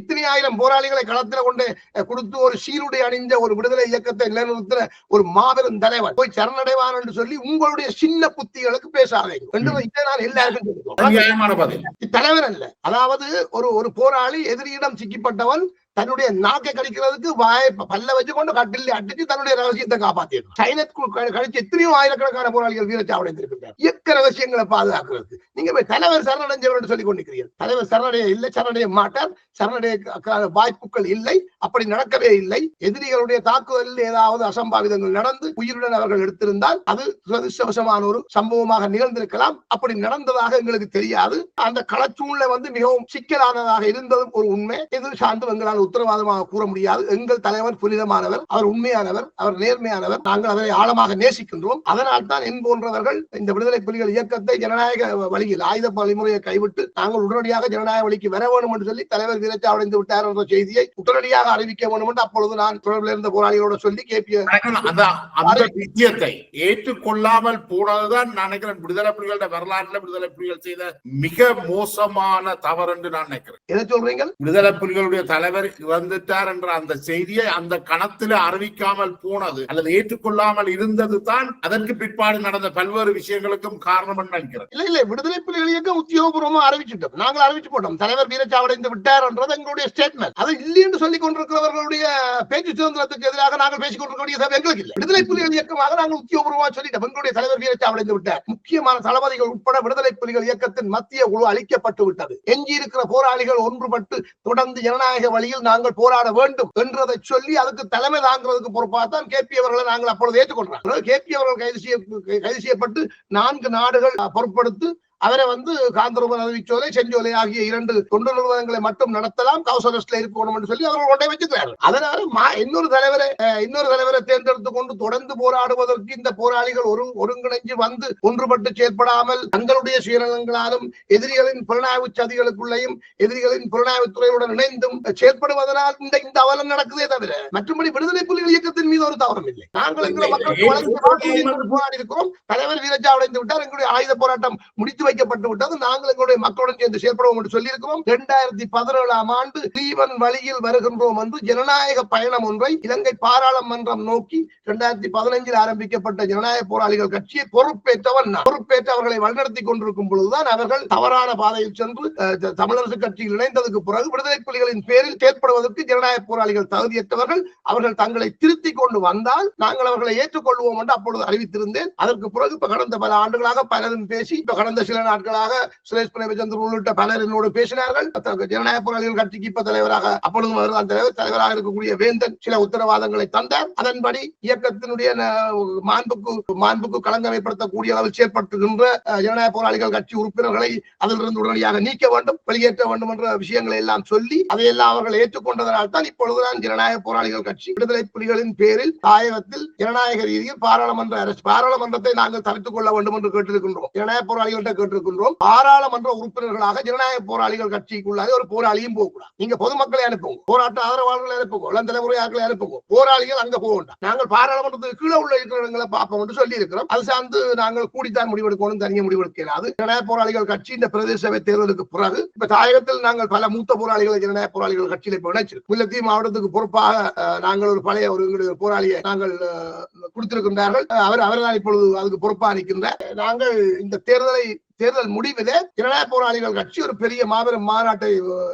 தாயகத்தில் நடத்தி ஒரு அரசியல் இயக்கமாக நாங்கள் இந்த பாராளுமன்றத்துக்குள்ள நிற்போம். ஏனைய இயக்கங்கள் ஏற்கனவே பாராளுமன்ற வேலைகளில் ஈடுபட்டிருந்ததாலே பாராளுமன்ற வேலைகளுக்கு பாராளுமன்றத்தில் போய் கதைக்கிற வேலை எல்லாத்தையும் அவையிட்டு நாங்கள் கொடுப்போம். மற்றபடி எங்களுக்கான மக்களுக்கான அரசியலை செய்கிறது எல்லாரோடும் சேர்ந்து இந்த அரசியலை உலகளாவிய ரீதியில தமிழர்களை ஒருங்கிணைச்சு நடத்துற அரசியலை இனி ஜனநாயக போராளிகள் என்ற பேர்ல தான் நாங்கள் முன்னெடுப்போம். ஜனநாயக போராளிகள் என்ற பேர்ல செயற்படுகிற விடுதலை புலிகள் என்ற ஜனநாயக வழி பயணத்தில் சர்வதேச கட்டமைப்பு செயற்பட்டு எங்களுக்கு ஆதரவாக செயற்பட்டவர்களும் சரி, மக்களும் சரி, ஊடகங்களும் சரி, எல்லாரும் எங்களுக்கு ஆதரவாக செயற்படணும் என்றதான் இதுல விடுதலை புலிகள் இயக்கத்தின் சார்பிலே ஒரு மூத்த போராளியாக பகிரங்கமாக நான் கேட்டுக்கொள்கிறேன். இப்ப தமிழீழ விடுதலை புலிகளுடைய அந்த கட்டமைப்பை நீங்க பிரதிநிதித்துவப்படுத்துறீங்களா? கண்டிப்பாக நான் பிரதிநிதித்துவப்படுத்துறேன். ஒரு வழி கிடையாது, அதை நான் பிரதிநிதித்துவப்படுத்துறேன். அதுக்கு வேற உறுப்பினர்களை கட்டமைப்பு கொண்டு இருக்காது. இல்லை, நாங்கள் அதாவது விடுதலை புலிகள் இந்த கால சூழ்நிலை பல குழுக்களாக இன்றைக்கு செயல்பட்டுக் கொண்டிருக்கிறார்கள். இப்ப தாயகத்தில் இருந்துதான் இந்த அரசியலை நாங்கள் மீண்டும் கட்டமைக்க வேண்டிய தேவை இருந்தாலே 2015 உருவாக்கப்பட்ட ஜனநாயக போராளிகள் கட்சியை ஏற்று அவர்களை நெறிப்படுத்தி வழிநடத்துகின்ற ஒரு பணியை நான் கனடாவில் இருந்து ஆரம்பிச்சு செயல்பட்டுக் கொண்டு வந்தேன். அந்த அரசியலுக்கு எதிராக செய்யப்பட்ட சில சதிப்புரட்சிகள் காரணமாக அது சில பின்னடைவுகளை சந்திச்சு மக்களாலையும் போராளிகளாலையும் விமர்சனத்துக்கு உள்ளாக்கப்பட்டிருந்தது. ஆனால் இப்பொழுது காலத்தின் தேவை கருதி எமது மக்களின் எதிர்காலம், எங்களுடைய இனத்தின் எதிர்காலம், எங்களுடைய அரசியல் இருப்பு நீங்களே சொன்னீங்க. 12,000 போராளிகள் விடுதலை பெற்றிருக்கிறார்கள். 40,000 மாவீரர்களுடைய குடும்பங்கள் இருக்கு. நாங்கள் உலக தழுவிய ஒரு இயக்கம். ஆனபடியா இந்த அரசியலை எங்களோட கையில இருக்குமே இருந்தா எங்களோட மக்களை, எங்களோட தேசத்தை எங்களால் எங்கேயோ கொண்டு போய் விட முடியும். அப்ப இதை நாங்க விட்டு போக கூடாது. எங்களுடைய தலைவர், எங்கள் உயிரோட எஞ்சிய போராளிகள் இந்த போராட்டத்தை தொடரணும் மட்டும் தான் சொன்னேன். அப்ப 2005 வந்து எங்களுடைய சமர்க்கள ஆய்வு பொறுப்பா இருந்த யோகி என்ன விடுதலை புலிகள் ஊடகத்தில் நிதர்சனத்தில் சென்று சொல்லியிருந்தேன், எங்களுடைய ஆயுதங்களை பறிச்சால் நாங்கள் ஜனநாயக வழியில் தொடர்ந்து போராடுவோம். ஆகவே விடுதலை புலிகள் இயக்கம் இனிமேல் ஆயுதம் ஏந்தி ஈழத்தமிழர்களின் விடுதலைக்காக செயல்படாது. விடுதலை புலிகளின் பேரில் யாராவது ஆயுதம் தூக்கி கொண்டு வந்தால் அவர்களுக்கும் விடுதலை புலிகள் இயக்கத்துக்கு சம்பந்தம் கிடையாது என்பதை உத்தியோகபூர்வமாக நான் உங்களுக்கு சொல்லிக் கொள்கிறேன். அந்த பொறுப்பை நான் எடுத்துக்கொள்கிறேன். விடுதலை புலிகள் இனிமேல் ஆயுதம் தூக்கி நாங்கள் செயல்பட மாட்டோம். ஆனால் விடுதலை புலிகள் இயக்கம் ஜனநாயக ரீதியில் உலக தழுவிய மக்களுக்கும் விடுதலைக்காக தொடர்ந்து ஜனநாயக வழியில் செயல்படுவோம். அதில் தாயகத்தில் செயல்படுவது ஜனநாயக போராளிகள் கட்சி. அது இலங்கை சட்டத்திட்டத்தின்படி ஒரு அரசியல் கட்சியாக அங்கு செயல்படும். புலம்பெயர்ந்த நாடுகளிலும் அந்தந்த நாட்டு சட்டத்திட்டங்களை அனுசரித்து ஜனநாயக போராளிகள் என்ற அந்த அரசியலை முன்னெடுப்பதற்கான செயற்பாடுகளை நாங்கள் தொடர்ந்து செய்வோம். அதுக்கு கனடாவில ஜனநாயக போராளிகளுக்கான பொறுப்பாளராக அல்லது ஜனநாயக போராளிகளுக்கான ஒரு பேச்சாளராக நான் செயல்படுவதற்கு நான் சம்மதித்திருக்கின்றேன். அது சார்ந்து ஜனநாயக போராளிகள் கட்சி தலைவர் வேந்தன் மிக விரைவில் அறிவிப்பார். அப்பொழுது எல்லாருக்கும் தெரிய வரும். இதுதான் விடுதலை புலிகளுடைய இப்போதைய நிலைப்பாடு. ஆகவே இந்த நடைமுறை இருக்கின்ற தேர்தலில் எங்களுடைய மக்கள் தங்களுக்கு நல்ல எதிர்காலம் வேணும் என்று நினைச்சால் இந்த சிங்கள தேசிய கட்சிகள்ல போய் பிரதேசங்களை அடைய வைக்காமல் எங்களுக்கு எந்த வகையிலும் நன்மை செய்யாத இந்த இனத்துக்கு எந்த வகையிலும் பயனற்ற தமிழரசு கட்சியோ அல்லது அகில இலங்கை தமிழ் காங்கிரஸையோ அவர்களுக்கு பின்னால் நிற்கிறவர்களை தேர்ந்தெடுக்காமல் இதன் நலனை கருத்தில் கொண்டு நீங்கள் போராளிகளை இந்த இடத்தில் இந்த புள்ளியில் இருந்து நீங்க பாருங்க. இதுக்கு முதல் நடந்த அத்தனை சம்பவங்களையும் கசப்பாக இருந்தாலும் இனிப்பாக இருந்தாலும் அதை ஒரு பக்கத்தில் வச்சுட்டு போராளிகளாக இந்த மண்ணுக்காக போராட வந்த உங்களுடைய சகோதரர்கள், உங்களுடைய பிள்ளைகள், உங்களுடைய நண்பர்களை நீங்கள் ஏற்றுக்கொள்ளும். இன்றைக்கு விடுதலை புலிகள் இயக்கத்தை 33 துண்டுகளாக இயக்கிக் கொண்டிருக்கிறார்கள். யார் காரணம்? ஒற்றை தலைவனுடைய கட்டுப்பாட்டில் இயங்கின ஒரு இயக்கம் தனக்கு ஒரு புதிய தலைவனை காட்டி போட்டு அவருக்கு பின்னாலே அணிதிரண்டு பயணிக்க முடியாமல் ஆளாளுக்கு பேசுகின்ற ஒரு நிலை நடக்கிறது. போற இருக்கு 33 பிளவுகளுக்கு பின்னாலையும் விடுதலை புலிகள் விட்டுட்டு சென்ற 300 பில்லியன் டாலர் பெறுமதியான சொத்துக்களுக்காகத்தான் அவர்கள் தலைவருடைய அந்த மறைவை மறைத்தார்கள் என்று நீங்க நினைக்கிறீங்களா? என்ன அது ஆற்ற கையில இருக்கு யாருக்குமே தெரியாது. நான் ஒரு விடயத்தை இந்த இடத்தில் உங்களுக்கு சொல்லிக் கொள்கின்றேன். 300 மில்லியன் அல்ல 3000 மில்லியன் ஆக கூட இருக்கட்டும். எங்களுடைய மக்கள் இருக்கிறார்கள். இன்றைக்கு அரசியல் செய்யறதுக்கு எங்களுக்கு மில்லியன் கணக்கில் காசு தேவையில்லை. நீங்க சொல்ற இந்த மில்லியன்கள் எல்லாம் தமிழர்களிடம் தான் இருக்கு. அது யாரிடம் இருக்குது, எங்கெங்க இருக்குன்னு எங்களுக்கு தெரியும். அவர்கள் அதை விரும்பினால் தங்களுடைய மக்களுக்கு கொடுக்கலாம், கொடுக்காமல் விடலாம். அதை நாங்கள் கேட்க விரும்பவில்லை. நாங்கள் இப்ப செய்ய செய்ய போற அரசியலுக்கு எங்கட மக்கள் தங்களால் முடிந்த சிறு உதவியை செய்தா போதும், எங்களால் இந்த அரசியலை வெற்றிகரமாக முன்னெடுக்க முடியும், அதை சாதிச்சு எங்களுக்கு காட்ட முடியும். ஆகவே இந்த பணத்தை பற்றி எல்லாம் நாங்கள் கவலைப்படவில்லை. அதை வச்சிருக்கிறவர்கள் நீங்களே வச்சிருங்க. ஆனால் விடுதலை புலிகளின் பேரில் கதிரை அரசியல் செய்ய வராதீங்க. விடுதலை புலிகள் இயக்கத்தின் பேரில் 32 துண்டோலாக நிற்காதீங்க. 90ஆம் ஆண்டு நிழல் அரசாங்கம் உருவாக்கப்பட்ட போது தமிழீழ அரசாங்கத்திற்கு கீழே பல கட்டமை ஒரு அரசாங்கமாக செயற்பட்டதால அங்க ராணுவம் இருந்தது, கடற்படை இருந்தது, விமானப்படை இருந்தது, புலனாய்வு இருந்தது, எல்லாம் இருந்தது, துண்டு துண்டா இருந்தது. நாங்கள் இப்போ விடுதலை இயக்கமாக மீண்டும் செயற்பட வேண்டி இருக்கின்றது. அதே வேளை ஆயுதங்களை கைவிட்ட ஜனநாயக வழி விடுதலை இயக்கமாக எங்களுடைய கொள்கைக்கு, எங்களுடைய மக்களுக்கு நாங்கள் வழங்கிய வாக்குறுதியின்படி, எங்களுடைய மாவீரர்களுக்கு வழங்கிய வாக்குறுதியின்படி, எங்களுடைய தலைவன் வழியில் நாங்கள் தொடர்ந்து எங்களுடைய மக்களின் விடுதலைக்காக செயல்படுவோம். உள்ளக சுயநிர்ணய உரிமையை வலியுறுத்தி நாங்கள் ஜனநாயக ரீதியில் செயல்படுவோம். உள்ளக சுயநிர்ணய உரிமையை எங்களுக்கு வழங்குறதுக்கு சிங்கள அரசு விரும்புகிறதா இல்லையான்றது சிங்கள அரசு முடிவெடுத்துக் கொள்ள வேண்டும். இலங்கைக்கு ஒரு நல்ல எதிர்காலம் ஏற்பட வேண்டும் என்று சொல்லி சொன்னால் அவர்களோடு நாங்கள் பேச தயாராக இருக்கின்றோம். இந்த செய்தி ஜேவிபி அரசுக்கு கண்டிப்பாக போய் சேரும் என்று நான் நம்புகிறேன். அவர்களோடு நாங்கள் பேச தயாராக இருக்கின்றோம். மிக விரைவில் நாங்கள் விடுதலை புலிகள் இயக்கம் சார்ந்து காத்திரமான செய்திகளை தொடர்ந்து சொல்லத்தான் இருக்கிறோம். அதனால அதுக்கு என்ன விலை கொடுத்தாலும் பரவாயில்லை. விடுதலை ஜனநாயக போராளிகள் கட்சி என்பது விடுதலை புலிகளுடைய தொடர்ச்சியான அரசியல் கட்டமைப்பு, ஆயுதம் தாங்காத ஒரு அரசியலை செய்யறதுக்காக உருவாக்கப்பட்ட கட்டமைப்பு சொல்றீங்க. கண்டிப்பா இந்த தேர்தல ஜனநாயக போராளிகளை அந்த கோணத்துலதான் நீங்க நிறுத்தி இருக்கிறீங்க. அவர்களுடைய வெற்றியின் ஊடாக விடுதலை புலிகளுடைய அரசியல், ஆயுதம் தாங்காத ஒரு அரசியலை முன்னெடுக்கலாம்னு நீங்க நினைக்கிறீங்க. கண்டிப்பாக எங்களால் செய்ய முடியும், அதை சாதிச்சும் காட்ட முடியும். இதுவரை காலம் 70 ஆண்டு காலம் இந்த அரசியல் கட்சிகள் செய்யாத சாதனைகளை மிக குறுகிய காலத்தில் எங்களால் செய்ய முடியும். அவ்வளவுக்கு எங்களுக்கு அனுபவம் இருக்கிறது, அவ்வளவுக்கு எங்கள் மக்கள் மீது எங்களுக்கு பக்தி இருக்கிறது. நான் இன்றைக்கு கனடாவில் வாழ்றேன். நான் இதை பற்றி எல்லாம் பேசிக் கொண்டிருக்க வேண்டிய தேவையில்லை. எங்களுடைய இயக்கமும் இல்லை, தலைவரும் இல்லை, தளபதிகளும் இல்லை, ஒருவரும் இல்லை. நானும் பேசாம வாய முடிக்கொண்டு என் பாட்டில் என் வேலையை பார்த்துட்டு போயிடலாம். ஆனால் அப்படி நான் செய்ய இல்லை. ஏன் நான் செய்ய இல்லை?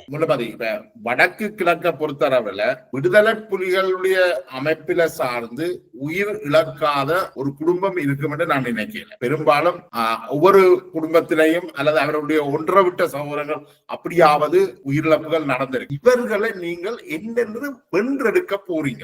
உங்களுக்குள்ள அரசியல் சிக்கல் என்றது என்னென்றால், இந்த 15 ஆண்டு கால இடைவெளியில மக்கள் விடுதலை புலிகள் இருந்து சற்று அந்நியப்பட்டுட்டார்களோ என்று யோசிக்க தோணும், அல்லது அவர்களுடைய அரசியலை நம்பலையோ என்று என்ன தோணுது. தமிழரசு கட்சி கூடுதலான ஆசனங்களை பெற்றிருந்தது. அதுக்கு பிறகு ஜனநாயக நீங்கள் முன்வைக்கின்ற இந்த ஜனநாயக தேசிய கூட்டமைப்பு ஒரே ஒரு ஆசனத்தை தான் வென்றிருக்கு. உங்களுடைய நம்பிக்கை அபாரமானதாக இருக்குது. இது எவ்வளவு தூரம் நடைமுறை சாத்தியமான, அல்லது நீங்கள் ஜேவிபி 3 ஆசனங்கள்ல இருந்து எப்படி 151 ஆசனங்களுக்கு தன்னை வளர்த்துக் கொண்டதோ அவ்வளவு ஒரு பாய்ச்சலை நீங்கள் செய்ய வேண்டி இருக்கு. ஜேவிபியினுடைய அரசியலுக்கு அத்திவாரம் போட்டவர்கள் விடுதலை புலிகள் தான். அதை புரிந்து கொள்ள வேண்டும் எல்லோரும். அதாவது இந்த அரசியலில் விடுதலை புலிகள் இயக்கம் ஒரு பொதுவான நிலைப்பாடு எடுத்து களத்தில் நாங்கள் இறங்குவோமாக இருந்தால் ஓராண்டுக்குள் எங்களுடைய மக்களின் பேராளர்களாக எங்களால் நிறுத்த முடியும். ஆனால் அதற்கு பல்வேறு தடைகள் கடந்த காலங்களில் இருந்தது. ஏனைய சகோதர இயக்கங்கள் எங்களுக்கு எதிராக இருந்தார்கள், தமிழ் இந்த அரசியல் கட்சிகள் எங்களுக்கு எதிராக இருந்தது, எங்களுடைய சர்வதேச கட்டமைப்புகள்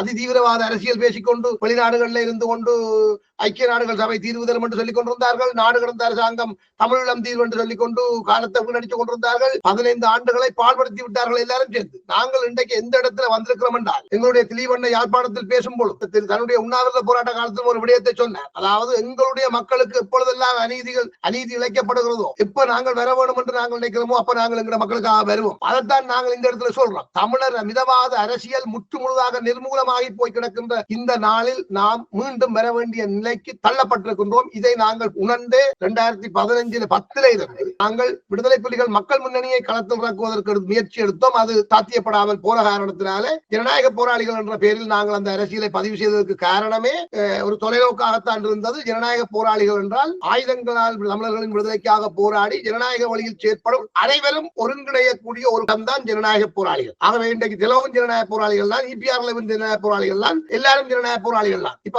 ஏனைய இயக்கங்களுக்கு இருந்த முரண்பாடுகள் இப்ப இல்ல. அது புரிந்து அந்த அமைப்பினுடைய பெயர் ஜனநாயக போராளிகள் என்ற அமைப்பினுடைய பெயர் அனைத்து அமைப்புகளுடைய போராளிகளையும் உள்வாங்கிறதாகத்தான் அந்த பெயர் இருக்கின்றது. அதனால எங்களுக்கு ஒரு மிகப்பெரிய பொறுப்பும் கடமையும் இருக்குது. எங்களுக்கு ஒரு மிகப்பெரிய பலம் இருக்கு. நாங்கள் பெரும் இந்த விடுதலை புலிகள் இயக்கத்தின் பேராலே ஒரு மிகப்பெரிய தியாகத்தை செய்திருக்கிறோம், அர்ப்பணிப்பு செய்திருக்கிறோம். நாங்கள் எல்லாரும் சகோதரர்கள். இன்றைக்கு அனைத்து ஏரிய சகோதர இயக்கங்கள் எல்லாரும் இந்த உண்மையை அவர்களை உணர்ந்திருக்கின்றனர். இருக்கின்றார்கள். அவர்கள் எங்களோட சேர்ந்து எல்லாரும் சேர்ந்து நாங்கள் பயணிக்கிறோம் என்றது நாங்களும் உடன்பட்டு வந்திருக்கிறோம். கடந்த காலங்களில் அவர்களுக்கும் எங்களுக்குமான பிரச்சனைகள் உட்பட எல்லா விஷயங்களும் எங்களுக்கு நன்றாக தெரியும். ஆகவே நாங்கள் இந்த அரசியலில் நாங்கள் ஜனநாயக போராளிகளாக நாங்கள் அணிதிரண்டு ஜனநாயக தமிழ் தேசிய கூட்டமைப்பாக இந்த முறை களத்தில் இறங்குகிறார்கள். ஆகவே அவர்களை பற்றிய பழைய விஷயங்களை மனதில் ஒதுக்கி வச்சு பார்க்காமல் உங்களுடைய எதிர்காலத்தை பாதுகாக்கிறதுக்காக ஜனநாயக தமிழ் தேசிய கூட்டமைப்புக்கு மாத்திரம் பிரதேச சபையில் தமிழ் மக்கள் வாக்களிக்க வேண்டும். அதுக்கு மேல எங்கட மக்களின் விருப்பம், எங்கட மக்கள் அடிமையா இருக்க விரும்பினா அது அவர்கள்ட்ட விருப்பம். நாங்க ஒன்றும் செய்யலாம், நாங்க என்ன செய்ய முடியும்? அதன்படியால அது அவர்களுடைய முடிவு. அவர்களுக்கு நாங்கள் அவர்களுக்கு இந்த கருத்தை சொல்ல வேண்டியது எங்கட கடமை. நாங்கள் இதுல இருந்து ஒதுங்கி இருக்க முடியாது. எங்களுடைய உயிர் பாதுகாப்புக்கோ அல்லது வேறு காரணங்களுக்காக நாங்கள் ஒதுங்கி இருக்க முடியாது. எங்கள் தோழர்களின் புதைகுழியில் மண் போட்டு செல்கின்றோம். அவர்கள் சிந்திய குருதி தமிழீழம் மீட்பது உறுதி என்று அவர்களுடைய கனவுகளை சுமந்தவர்களாகத்தான் நாங்கள் வாழ முடியும். நான் விடுதலை புலி இல்லை என்று போய் சொல்லிக் கொண்டிருக்க முடியாது. ஆகவே நான் விடுதலை புலிகள் இயக்கத்தை சேர்ந்தவன் தான். நாங்கள் ஆயுதங்களை ஏந்தி போராடுகின்ற களச்சூழ்நிலையை உருவாக்கியது இலங்கை அரசு. இன்றைக்கு நாங்கள் ஆயுதங்களை ஏந்தி போராட தேவையில்லை என்ற நிலைமையை உருவாக்கி இருக்கிறது உலகம். ஆகவே இரண்டு காலத்தையும் நாங்கள் எதிர்கொள்வதற்கு தயாராக இருக்கிறோம். அதுக்குரிய ஆளுமையும் ஆத்ம பலமும் எங்களுக்கு உண்டு. எங்கள் மாவீரர்கள் எங்களுக்கு பக்கபலமாக இருக்கிறார்கள். எங்களுக்காக எங்களோடு நின்று போராடிய மக்கள், எங்களுடைய மக்களின் தியாகங்கள் மிகப்பெரியது. உலகம் முழுவதும் மாவீரர் நிகழ்வுக்கு மக்கள் வருகிறார். எங்களுடைய மக்கள் நன்றி மறந்தவர்கள் அல்ல, அவர்கள் விடுதலை பற்றில்லாதவர்கள் அல்ல. சரியான தலைமைத்துவம் வேணும். விடுதலை புலிகள் சார்பில் ஒரு சரியான ஒரு தலைமைத்துவம் வந்து வருமா இருந்தால் நாளைக்கு எங்கட மக்கள் எங்களுக்கு முழு ஆதரவு வழங்குவார்கள். அதை செய்யவிடக் கூடாது என்றதுக்காகத்தான் விடுதலை புலிகளின் பேரிலேயே இந்த அநியாயங்களை இவர்கள் செய்து கொண்டிருக்கிறார்கள். எங்களை போன்றவர்களை அமர்த்தி முட்டக்கி ஒரு இடத்துல போட்டு வச்சுக்கொண்டு இந்த 15 வருஷத்தை ஓட்டி இருக்கிறார்கள். நாங்கள் இதை தச்சறிஞ்சு கொண்டு வெளியில வரணும் என்றதுக்கு தான் நாங்கள் முயற்சி எடுக்கிறோம். ஊடகங்கள் எங்களுக்கு ஆதரவு தரமாக இருந்தால் நாங்கள் இந்த தேர்தலில், இந்த பிரதேச தேர்தலில் ஜனநாயக போராளிகள் கட்சி அநேக இடங்களில் வெற்றி பெறுவதற்கும், ஜனநாயக தமிழ் தேசிய கூட்டமைப்பு எங்கெங்க நிற்கோ எல்லா இடங்களிலும் வெற்றி பெறுவதற்கும், தமிழர் அரசியலை தமிழர்களின் கையில, எங்களுடைய மக்களின் கையில கொடுக்கிறதுக்கான அந்த முயற்சியில் நாங்கள் வெல்லுவோம் என்று நான் உங்களுடைய இந்த வேண்டுகோள் ஏற்றுக்கொள்ளப்பட வேண்டும் என்று நான் வாழ்த்து தெரிந்து கொள்றேன். அதே நேரம் எனக்குள்ள கேள்வி அல்ல, கடைசி கேள்வியாக, துரதிருஷ்டவசமாக நீங்கள் எதிர்பார்க்கின்ற ஆசனங்களை உள்ளூராட்சி தேர்தலில் கைப்பற்றாவிட்டால் உங்களுடைய அரசியலுக்கு என்ன நடக்கும்? அதாவது நாங்கள் எங்களோட மக்களுக்காக அரசியல் செய்யறோம். எங்களுடைய மக்கள் பல்வேறு நெருக்குதல்களுக்கு ஆளாகி இருக்கிறார்கள். பல இழப்புகளை சந்தித்திருக்கின்றார்கள். குட்டர் தோல்விகளுக்கு முகம் கொடுத்திருக்கின்றார்கள். நம்பிக்கை இனங்களால் அவர்கள் துவண்டு போய் கிடக்கின்றார்கள். ஆகவே தங்களுக்காக போராட போன இந்த போராளிகள், போராட்ட இயக்கங்கள் கடந்த காலங்களில் செய்த செயல்கள் தொடர்பாக அவர்கள் செய்தது 10 வீதம் என்றால் அதன் 10,000 வீதமாக பிரச்சாரம் செய்து ஒட்டு குழு, அந்த குழு, இந்த குழு, இவர் துரோகி அவர் துரோகி என்று சொல்லி எல்லாரையும் கிருத்திரமாக்கி கடைசியா விடுதலை புலிகளையும் துரோகியாக்கி தலைவரும் போய் ஜனநலஞ்சார் என்ற அளவில் கூட எதிரிகள் 1000 கதை கட்டி வச்சிருக்கிறார்கள். இது எல்லாத்தையும் புரிஞ்சு கொண்டு எங்கட மக்கள் இதுக்கு வாக்களிக்கிறதுக்கு இந்த குறுகிய காலம் காணாமல் இருந்தால் அல்லது அவர்கள் புரிந்துணர்வு இல்லாமல் அவர்கள் வேறு தரப்புகளுக்கு அந்த வாக்குகளை வழங்கி தங்களுடைய தலையில் தாங்கள் மண்ணளி போடுவார்கள் என்றால் அவர்களுக்காக நாங்கள் அழுவோம். அதுக்காக அரசியலை விட்டு போறதில்லை. ஜனநாயக தமிழ் தேசிய கூட்டமைப்பு இந்த தேர்தலின் பின் மிகவும் வலிமை பெற்றதாக தமிழகத்தில் தொடர்ச்சியாக அரசியலை முன்னெடுக்கும் அனைத்து இயக்கங்களின் ஒன்றியமாக ஜனநாயக போராளிகளாக நாங்கள் தொடர்ந்து எமது மக்களின் விடுதலைக்காக, எமது மக்களுக்காக அரசியலில் அவர்களின் பிரதிநிதிகளாக நாங்கள் செயல்படுவோம். எங்களுக்கு இந்த அடுத்தடுத்த தலைமுறையினரை இந்த ஜனநாயக தமிழ் தேசிய கூட்டமைப்பில் இணைச்சு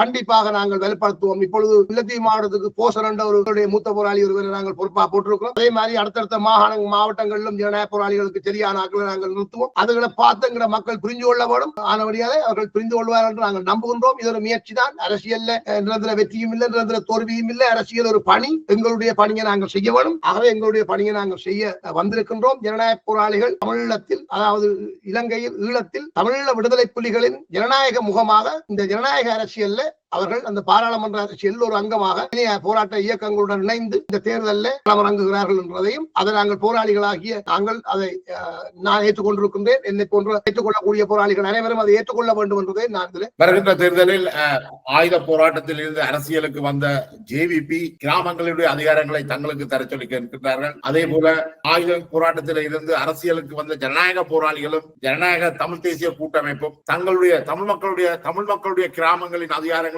தங்களுக்கு தர சொல்லி கேட்கின்றார்கள். இந்த தேர்தல் எவ்வாறு நகர்கின்றது என்பதை நாங்கள் தொடர்ச்சியான கலந்துரையாடல்கள் மூலம் அலசி ஆராய்வோம். தமிழ் அவர்களை நீங்கள் இவ்வளவு நேரமும் உங்களுடைய கருத்துக்களை மிக வெளிப்படையாக, வளமை போல் மிக வெளிப்படையாகவும் ஆணித்தரமாகவும் எந்தவித சங்கடமும் இல்லாமல் தந்தமைக்கு மிக்க நன்றி. மீண்டும் அடுத்த நிகழ்வில் சந்திக்கிற வரை வணக்கம். நன்றி, வணக்கம்.